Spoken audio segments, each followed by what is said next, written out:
21장에서 22장 말씀인데 계시록 나눔 11번째 마지막 시간입니다. 계시록 21장에서 22장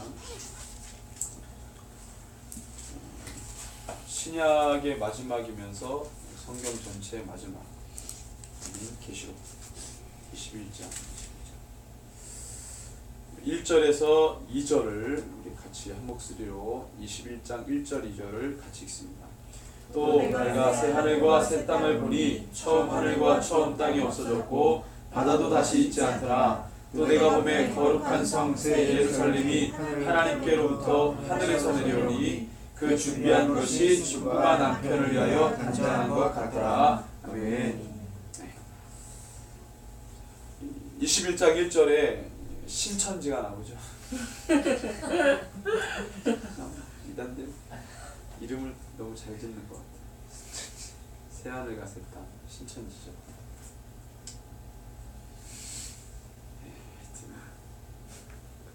그다음 뭐 여호와의 증인 이름 잘 져요. 또 뭐가 있나? 예수 재림, 제7일 안식, 예수 재림, 예수 재림. 그렇죠. 중요한 이름. 왕국회. 왕국회가. 왕국회, 그러니까 왕국회, 왕국 이런 거. 왕국회가는 좀.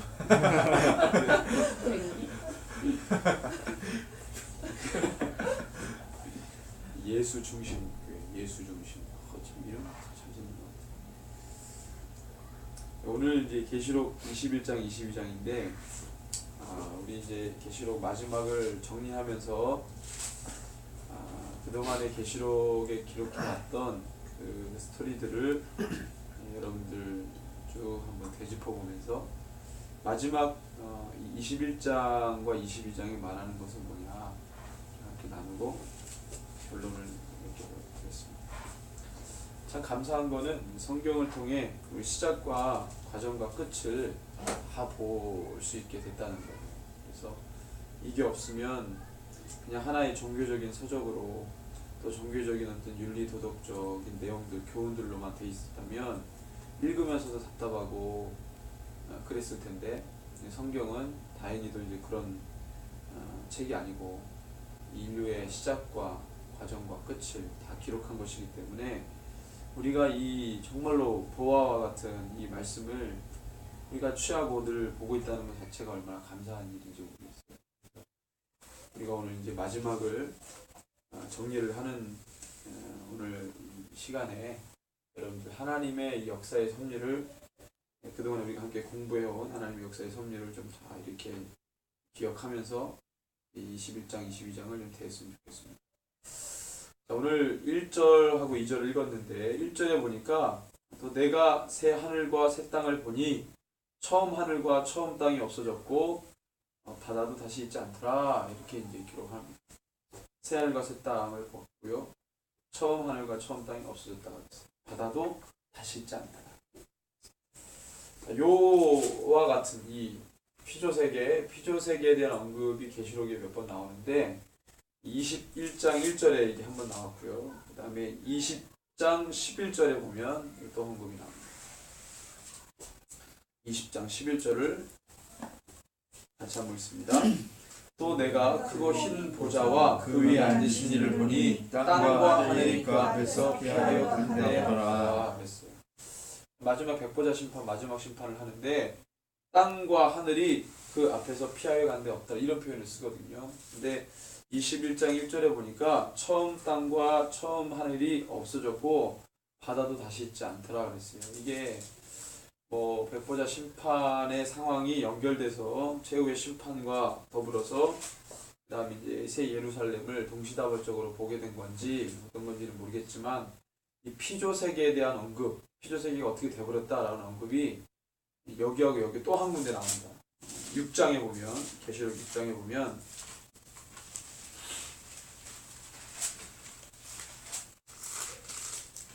12절부터 14절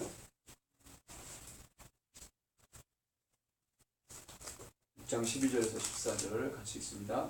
내가 보니 여섯째 인을 떼실 때에 큰 지진이 나며 해가 검은 털로 짠 상복같이 검어지고 달은 온통 피같이 되며 하늘의 별들이 무화과 나무가 대풍에 흔들려 설익은 열매가 떨어지는 것 같이 땅에 떨어지며 하늘은 두루마리 말리는 것 같이 떠나가고 각 산과 섬이 제자리에서 옮겨지매 이렇게 이야기합니다.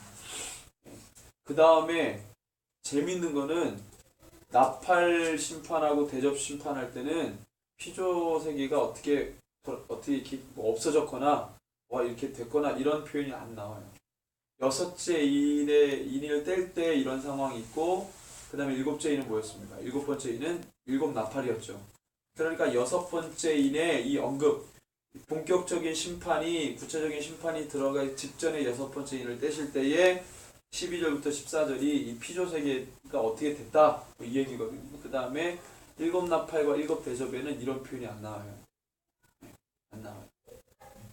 뭐 이렇게 뭐 해에 대한 심판, 그 다음에 이제 무슨 뭐 강에 대한 심판, 바다에 대한 심판, 뭐 이 짐승의 표를 맞은 사람의 심판, 뭐 이런 것들이 나오지 피조세계가 어떻게 돼버렸다 뭐 이런 얘기는 없어요. 그러니까 성경에서 6장 12절에서 14절의 이 표현과 20장 몇 절이었죠? 11절, 그 다음 21장 1절 이게 유일합니다. 이 세 부분이. 자, 그래서 참 이 계시록은 해석이 참 이 민감한 부분이긴 하지만 이 기록의 내용, 텍스트적인 내용을 우리가 좀 분석해 보면 이 여섯 번째 인, 그러니까 일곱 개의 인은 사실 일곱 나팔과 일곱 대접 이 두 개가 다 일곱 인 안에 있는 것이기 때문에 이 일곱 개의 인은 예수 그리스도가 할 심판에 대한 이 기준이 되는 거라고 봅니다.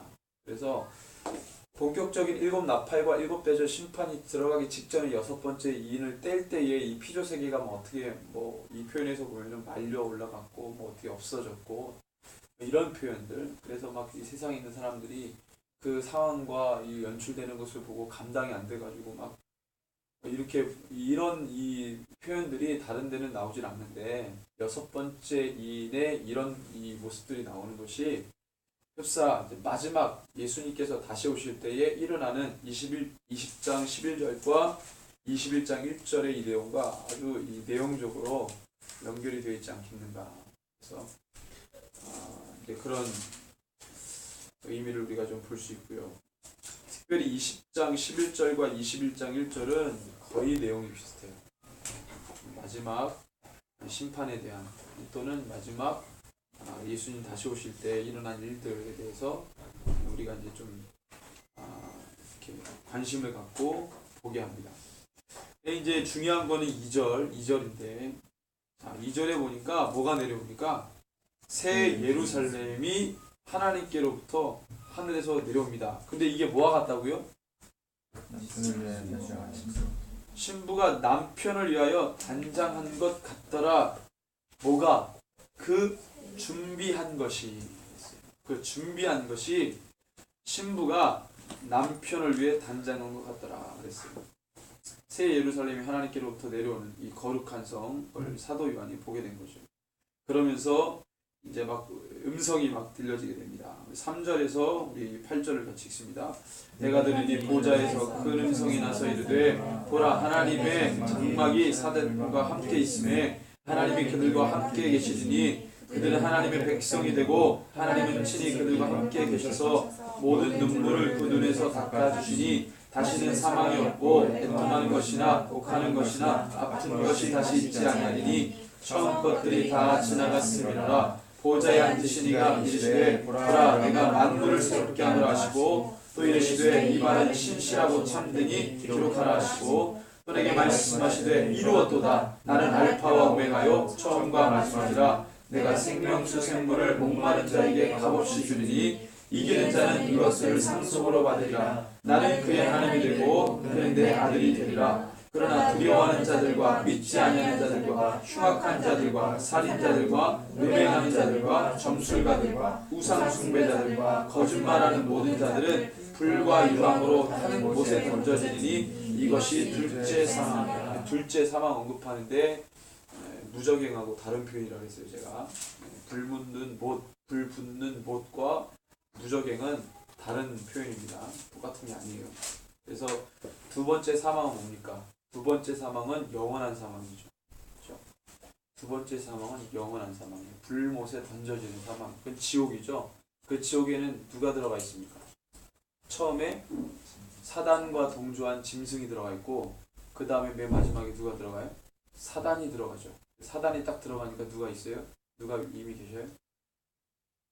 사단의 졸개들이 이미 다 이렇게 사단을 맞아잖아요. 그렇죠? 이미 다 이렇게 들어가 있고 거기서 뜨거워하고 고통스러워할 때 사단이 들어가면서 같이 고통스러워하는 치우죠. 자, 그리고 난 다음에 9절 7 대접을 가지고 자 여러분들 3절에서 이 8절까지는 여러분들 그냥 쭉 읽으면 이제 이해가 되는 부분이에요. 다른 설명이 필요 없습니다. 9절에 보니까 7 대접을 가지고 마지막 7 재앙을 담은 7 천사 중 하나가 나와서 이야기합니다. 그러니까 마지막 대접, 그러니까 7 나팔은 일곱 번째 이는 7 나팔이었죠. 7 나팔이었단 말이에요. 7 나팔의 7번째 나팔은 또 뭐였어요? 7 대접이었죠. 그러니까 저번에 한번 제가 PPT로 보여준 적이 있는데 다시 한번 보여주면 자, 첫 번째 인을 떼고 두 번째 인 떼고 세 번째 인 떼고 네 번째 인 떼고 다섯 번째 인 떼고 여섯 번째 인 떼고 아까 여섯 번째 인이 6장 11절에서 쭉 그 내용이죠. 여섯 번째 인을 떼니까 막 피조 세계가 막 말려 올라가고 막 없어지고 온데간데 없고 그런 게 있고 그 다음에 7번째 인을 딱 떼니까 뭐가 시작이 돼요? 7 나팔이 시작이 되죠.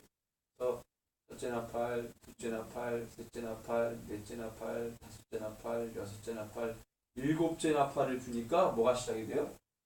7 대접이 시작이 돼요. 첫째 대접, 둘째 대접, 셋째 대접, 넷째 대접, 다섯째 대접, 여섯째 대접, 7째 대접으로 딱 끝나요. 심판이. 그러면 7 나팔과 7 대접은 일단 7 대접은 어디에 속한 거예요? 7번째 나팔에 속한 거죠. 7 나팔은 어디에 속한 거예요? 7 인안에 들어있는 거죠. 그러니까 이 6번째 인을 딱 떼고 난 다음에 7번째 인을 떼면서 7 나팔이 시작되고 마지막에 최종 7 대접이 끝나면서 뭐가 완성된 거예요? 7 인의 심판이 완성된 거예요. 무슨 얘기인지 알아요? 그래서 이 안에 모든 심판의 내용들이 다 여기를 기준으로 합니다. 여기를 기준으로 합니다. 여러분들 이걸 이해할 수 있어요. 그래서 7 대접을 가지고 마지막 7 재앙을 담은 7 천사 중에 하나가 7 천사인데 그 중에 하나가 나와서 사도 요한에게 말합니다. 이리 오라 내가 신부 곧 어린 양의 아내를 너에게 보이리라. 누구를 보여요?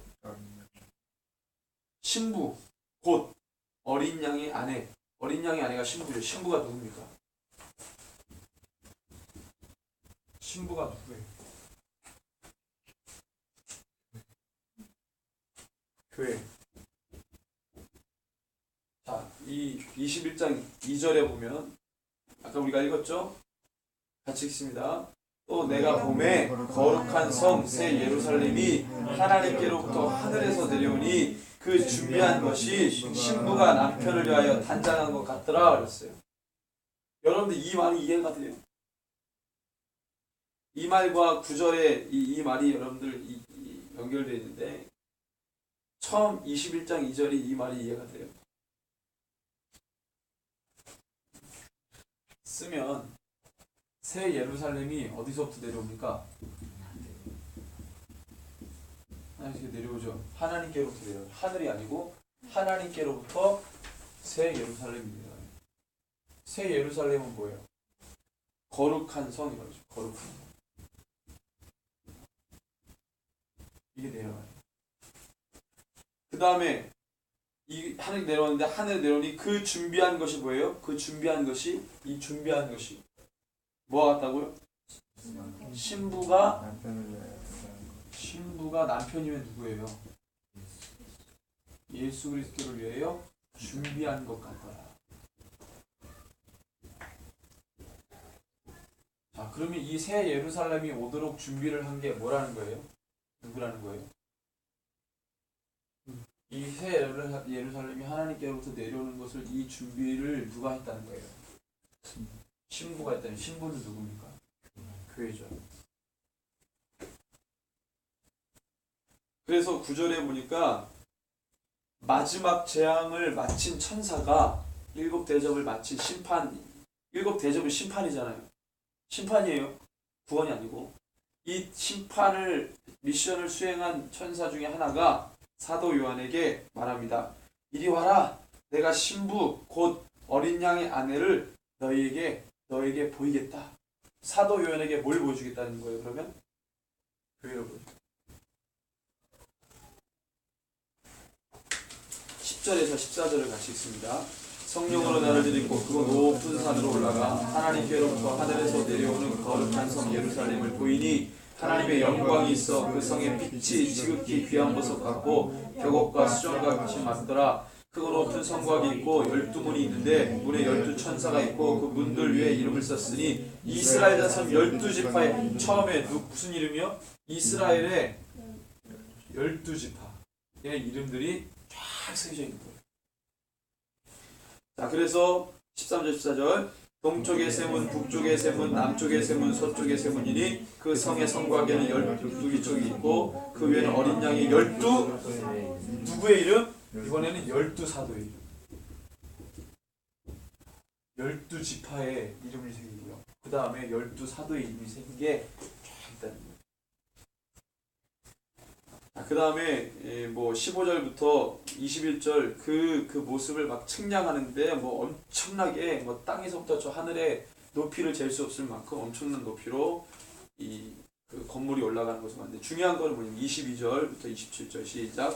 성 안에서 내가 성전을 보지 못하였으니 이는 주 하나님 곧 전능하신 이와 및 어린 양이 그 성전이심이라. 그 성은 해나 달의 비침이 쓸데없으니 이는 하나님의 영광이 비치고 어린 양이 그 등불이 되심이라. 만국이 그 빛 가운데로 다니고 땅의 왕들이 자기 영광을 가지고 그리로 들어가리라. 낮의 성문들을 도무지 닫지 아니하리니 거기에는 밤이 없음이라. 사람들이 만국의 영광과 존귀를 가지고 그리로 들어가겠고 무엇이든지 속된 것이나 가증한 일 또는 거짓말하는 자는 결코 그리로 들어가지 못해 오직 어린 양의 생명책에 기록된 자만 들어간다. 이거 여러분들 딱 머리에 박고 그 다음에 에베소서 1장을 딱 피세요. 에베소서 1장 설명합니다.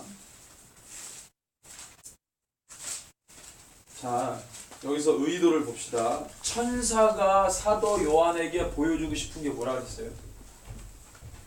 천사가 미션을 다 수행한 천사가 사도 요한에게 보여주고 싶은 게 뭐였어요? 교회입니다. 내가 너에게 교회를 보여주겠다 그랬어요. 교회. 교회. 사도 요한이 이 천사가 사도 요한에게 내가 너에게 신부, 교회를 보여주겠다는 말은 이 사도 요한이 그걸 듣고 못 알아들었을까요? 알아들었을까요? 사도 요한. 알아들었을까요? 못 알아들었을까요? 알아들었죠. 그게 뭔지를 알아요. 왜 그렇습니까? 사도 요한이 이것을 쓸 때만 해도 그 당시에 교회가 있었어요? 없어요? 있었어요. 그 다음에 그 교회는 예수님의 말씀처럼 마태복음 25장의 말씀처럼 하나님의 길을 거룩하게 준비한 신부 곧 교회라는 것을 다 알죠. 초기 기독교 교부들이 설교할 때 그런 걸 인용해서 다 설교하잖아요. 우리 지금처럼 설교했어요. 다 안단 말이에요. 그게 뭔지. 신부 그러면 교회, 예수님의 다시 오실 길을 준비하는 공동체 다 알아요. 그런데 여기서 중요한 거는 영인 이 천사가 여기 사도 요한에게 보여주려고 했던 이 교회는 사도 요한이 정말로 감당할 수 없는 교회의 본래 모습을 보여준 거예요. 교회. 마치 예수님께서 베드로에게 음부의 권사가 이기지 못하는 교회라고 말했을 때 그 교회. 지금처럼 이런 흔해 빠진 이런 교회가 아니고 적어도 예수 때문에 모든 삶을 주님 앞에 내어던지기로 작정할 만큼 예수 때문에 사는 공동체, 그런 사람들, 그런 공동체, 그런 교회, 그 교회가 영적으로 뭐였냐? 하나님이 그 교회라고 생각했던 그 교회를 어떻게 생각하시고 어떻게 여기시고 그렇게 여기신 그 교회를 우리에게 주신 건데 그 교회가 뭐냐? 그걸 보여주는데 뭐라 그래요? 그 교회는 12지파고 12사도. 이게 근간이 되는 거예요. 12지파고 12사도. 그러니까 이스라엘 백성이 뭐가 되는 거예요? 초기 교회가 되는 거고 그것이 12사도에게. 12사도의 그게 뭐에게? 교회로. 구약시대. 그 다음에 예수님과 함께 했던 12사도. 그 다음에 이것이 누구에게? 열방의 교회라는 이름으로 위임된 거예요. 그거를 사도 요한에게 이걸 보여준 거예요. 이 교회가 뭐냐? 자, 그러면 우리가 계시록 아까 우리가 읽었는데 이게 이렇게 돼가지고 이제 이 성곽이 있고 12문이 있는데 12지파의 이름이 있고 그다음에 12기초석이 있는데 그러니까 12문들 위에 12문들 위에 12지파의 이름이 새겨졌고 그다음에 기초석 그 성곽에 12기초석이 있는데 그 기초석에는 누구의 이름?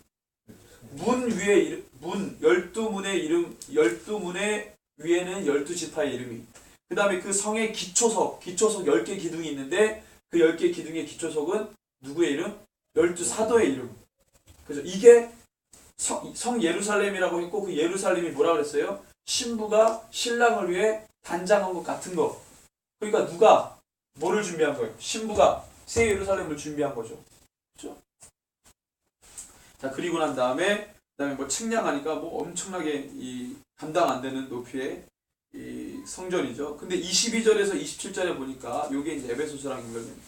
성 안에서 내가 성전을 보지 못하였으니 이 성 거룩한 성 예루살렘 이는 주 하나님 곧 전능하신 이와 및 어린 양이 뭐다? 그 성전이다 그랬어요. 여러분들 교회는 뭡니까? 교회는 뭐예요? 에베소서 1장 21절과 22절, 23절에 교회는 뭐라고 되어 있습니까? 특별히 23절에 교회는 그의 몸이니 만물 안에서 만물을 충만하게 하시는 이가 누구예요? 예수죠. 만물 안에서 그 자신이 만물 안에서 그 만물을 충만하게 하신 이가 예수인데 그 예수의 충만함이 뭐다? 교회다 그랬어요. 근데 이거 이해돼요? 그러니까 말이 23절에 그만 좀 싸지. 교회는 그의 몸인데 충만합니다 이거예요. 예수의 충만합니다 이거예요. 교회는 예수의 뭐다? 중간을 빼고 앞과 뒤만 붙여가지고 교회는 그의 충만함이죠. 그럼 그는 누구예요? 예수죠. 예수를 소개하는 게 그 다음 안의 내용이에요. 예수는 누구냐? 만물 안에서 만물을 충만하게 하시는 분이죠. 그것을 충만하게 하는 게 뭐다? 몸인 교회다. 자, 그러면 그 생각을 집어넣고 21장 22절에서 27절 쭉 해서 가장 중요한 건 22절이니까 그 성 안에서 내가 성전을 보지 못하였으니 이는 주 하나님 곧 전능하신 이와 및 어린 양이 그 성전이다 그랬어요. 여기 성전은 보이는 성전 말합니까? 아니면 교회를 말합니까? 교회를 보여주려고 이걸 보여주는 거죠. 그죠? 근데 그 교회가 뭐라 그랬어요? 예수 그리스도. 교회는 예수 그리스도 빼면은 교회는 예수 그리스도 빼면 뭐가 남아요? 남는 게 없어요. 교회는 예수니까. 그죠? 원래 하나님께서 생각하시는 교회는 뭐냐?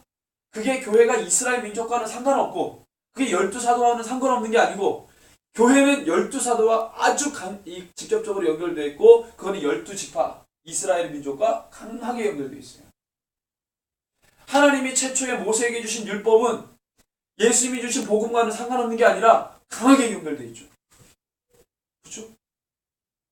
그래서 영적으로 하나님께서 사도 요한에게 교회가 뭔지 그래서 교회는 예수니까 교회는 예수를 믿는 자들의 공동체니까 이 교회는 당연히 음부의 권세가 이기지 못하는 거고 이 예수 그리스도가 와야 교회가 완성이 되죠. 교회의 정체성이 이 땅에 주님이 오셔야 완성이 되는 거죠. 그러니까 지금은 그림자로서 이 믿는 자들이 예수의 이름을 부르고 맨날 같이 모여있다가 그분이 진짜 실상으로 재림해서 다시 오시면 그때야 정말로 교회의 본 모습이 완전히 정리되는 거죠. 물론 이 땅에서도 그렇지만 그래도 주님이 이제 오실 때 모든 게 분명해지잖아요. 그죠? 그때의 참 모습으로서의 교회를 사도 요한에게 영적으로 확 다 보여준 거예요. 확 열어준 거예요. 교회가 뭐냐? 그래서 예수님의 재림을 누가 가장 고대하고 기대합니까? 교회가 그래서 가장 기대하는 거예요. 그분이 와야 되니까. 그분이 와야 돼요. 우리는. 그 길을 그래서 우리가 준비하는 거예요.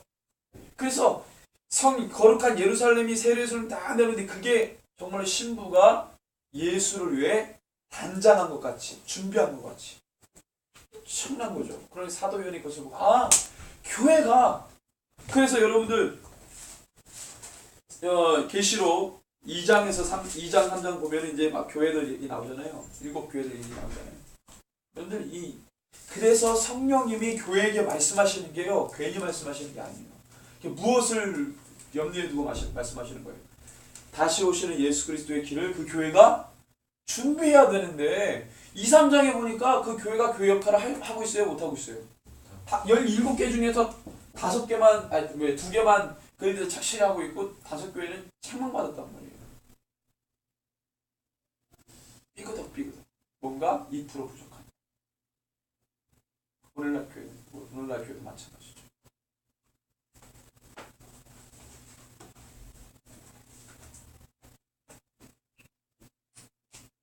(22장에) 보니까 또 그가 수정같이 맑은 생명수의 강을 내게 보이니 하나님과 및 어린 양의 보좌로부터 나와서. 자, 여러분들 생명수의 강 누구에게로부터 나옵니까? 그 생명수 강의 발원지가 어디예요? 영원토록 목마르지 아니하는 생명수의 발원지가 어디입니까? 예수 그리스도죠. 하나님 어린 양 보좌에서부터 나오는 그 생명수의 발원지가 바로 예수 그리스도. 하나님 그 보좌에서부터 오네요. 길 가운데로 흐들어라. 강 좌우에 생명나무가 12가지 열매를 맺되 달마다 쭉쭉쭉 나오고 그렇죠? 다시 저주가 없고 그죠?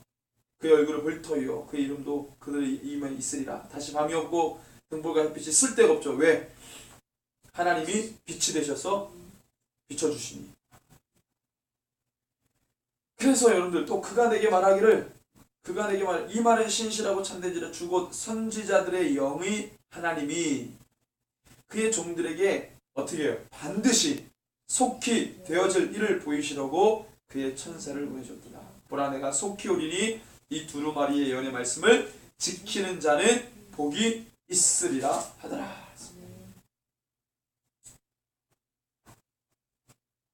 속히 오신다 그랬죠. 반드시 오신다 그랬어요. 그 오실 때와 기한은 아버지만 아시지만 그렇지만 반드시 오시겠다고 했어요. 또 속히 오시겠다고 했어요. 그러니까 우리가 언제 임할는지는 모르겠지만 근데 이렇게 한번 생각해 보십시오. 이 생각을 좀 하셔서 언제 올지 모른다라는 말을 다른 말로 해석하면 어떻게 되겠어요? 언제 올지 모른다. 자, 여러분들 잘 생각하세요. 주님이 오심을 믿습니까? 네? 진짜 믿습니까? 죠? 주님이 오심을 믿습니까? 아멘이죠. 주님이 오시는 거는 분명하죠. 진리죠. 반드시 이루어질 거죠. 자, 그런데 언제 오실지 아무도 모른다. 아버지만 하신다. 이 얘기는 무슨 얘기입니까? 반드시 오시는데 언제 오실지는 모른다. 이 얘기는 무슨 얘기예요? 바꿔 말하면 성경적으로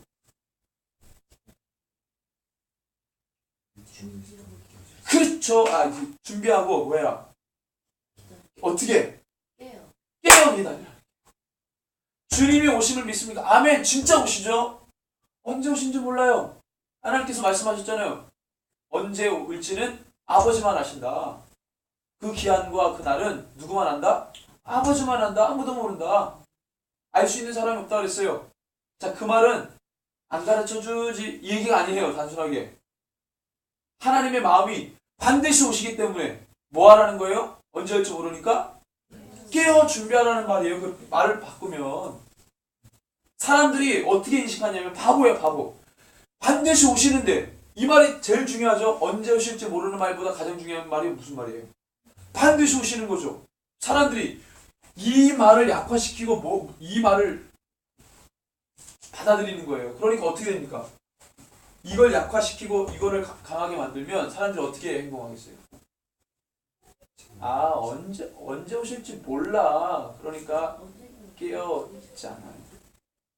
언제 오실지 모르니까 깨어 있잖아요. 이게 중요하면 이게 1순위고 이게 2순위면 세 번째는 깨어 준비하는 거예요. 이게 바뀌면 3번이 완전히 다른 양성으로 나타납니다. 그 얘기예요. 기록된 우리의 언어적 한계로 하나님의 그 모든 마음을 풀어주는데, 여러분들 이 글을 읽을 때는 그 너머에 하나님의 마음을 이해하십시오. 그 하나님의 마음을 이해할 때는 성경 전체적인 것을 조명해야 돼요. 그래야 그 너머에 있는 하나님의 마음을 읽을 수 있습니다. 반드시 오시겠다 그랬잖아요. 이 얘기는 뭐예요? 깨어있으라는 거예요. 깨어 준비하는 거예요. 반드시 오시기 때문에 말 자체가 반드시 속히 오겠다 그랬어요. 속히 오시겠다 그랬죠? 내가 속히 오겠다 그랬어요. 그래서 10절에 보니까 또 내게 말하되 이 두루마리의 예언의 말씀을 인봉하지 말라. 때가 가까이 오니라 그랬어요. 가까우니라. 인봉하지 말라 그랬어요. 봉하지 말라는 얘기죠. 근데 다니엘서 볼까요? 다니엘서.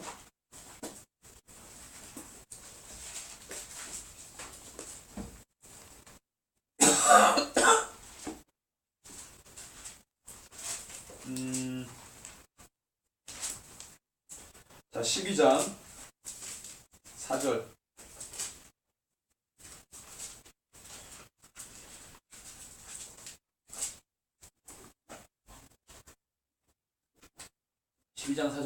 읽습니다. 다니엘아, 마지막 때까지 이 말을 간수하고 이 글을 봉함하라. 많은 사람이 빨리 왕래하며 지식이 더하리라 그랬습니다. 그런데 이 12장은 처음에 이제 환란에 대해서 1절에 보니까 그때 너 민족을 후회하는 큰 군주 미가엘이 일어날 것이요 또 환란이 있으리니 개국 이래로 그때까지 더 없던 환란일 것이며 그때 내 백성 중 책에 기록된 모든 자가 구원을 받을 것이라. 구원, 환란과 구원을 이제 이야기하시고, 그 다음에 이제 뭐 2절, 3절 보면은 이런 거 압니다. 중요한 건 4절인데, 마지막 때까지 이 말을 간수하라 그랬어요. 이 말이라고 하는 것은 다니엘에게 주신 모든 예언의 말씀입니다. 이 말을 간수하고 지키고, 뭐라 그래요? 그 다음에 이 글을 봉하라 그랬어요. 봉해라. 많은 사람이 빨리 왕래하며 지식이 더한다 그랬습니다. 이 뒤에 말은 뭘까요? 봉함하라 그러고 사람이 빨리 왕래하며 지식이 더한다 그랬어요. 이 말이 무슨 말일까요? 네?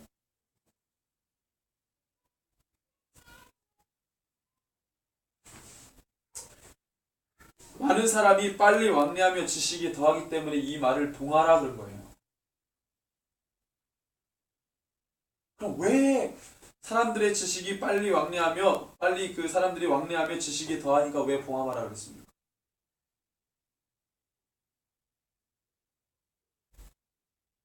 네? 왜 이렇게 이야기하셨을까요?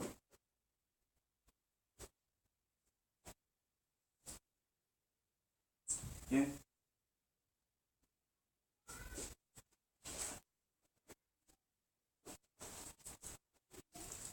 지금 다니엘이 여기서 다니엘이 아니죠. 하나님께서 다니엘에게 주신 이 말의 의미는 뭐였을까요? 많은 사람들이 빨리 왕래하며 지식이 더하기 때문에 너는 이 말을 간수하고 그를 봉함하라 그랬어요. 사람들의 지식이 사람들이 왕래가 많고 지식이 증대되면 여러분들 어떤 일이 벌어집니까? 마지막 때 진리가 그렇죠. 왜곡되고 미혹의 영들이 파헤치죠. 그래서 다니엘에게 주었던 이 미션은 뭐냐면 하나님이 너에게 준 이 진리를, 이 말을, 이 예언의 말씀을 마지막 때 일어날 이 말씀을 너가 지키라는 거였어요. 간수하라는 거예요. 그리고 봉해라 그랬어요. 자, 그런데 계시록의 사도 요한에게 하나님께서 말씀하실 때에는 뭐라고 합니까? 10절에 이 두루마리의 예언의 말씀을 인봉하지 말라, 봉하지 말라. 그 다음에 뒤에가 뭐예요? 자, 그러면 여러분들 성경은 충돌되지 않죠? 성경을 해석하니 다니엘에게 주신 말씀과 사도 요한에게 주신 말씀이 어떻게 이렇게 다릅니까? 여기는 봉함하라고 하고 여기는 인봉하지 말라고. 왜 그렇습니까? 어떻게 이해할 수 있습니까? 예?